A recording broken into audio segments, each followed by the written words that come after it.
देखते देखते ऐसी अद्भुत तुम्हारी छवि जय जोहार संगवारी हो त संगवारी हो आज हम हन प्रेम मंदिर हाँ वृंदावन के नहीं जी रायपुर के। तो संगवारी हो देख सकते हो बहुत ज्यादा भीड़ है काबर के यहाँ 3 दिन के जन्मोत्सव सेलिब्रेट करे जात रही से इतना भीड़ में भी भगवान जी के दर्शन जल्दी से करे है। ओकर बाद देख सकते हो यहाँ पे बहुत अच्छा से भजन कीर्तन चलत रही से जिसमें बहुत मजा आ गई।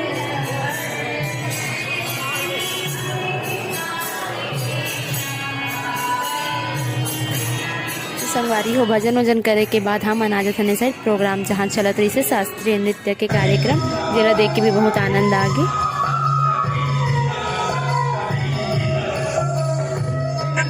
ओकर बाद संगवारी हो हमन बाहर साइड निकल के देखते हैं तो इतना ज्यादा लंबा लाइन लग रही से प्रसाद लेबर तो हम सोचते चलो पंडाल से जाके ले लेते करके फिर प्रसाद लेके बाद हम निकल जाते हैं घर जाए बर काबर की घर भी पहुंचना रही से शाम हो पहली।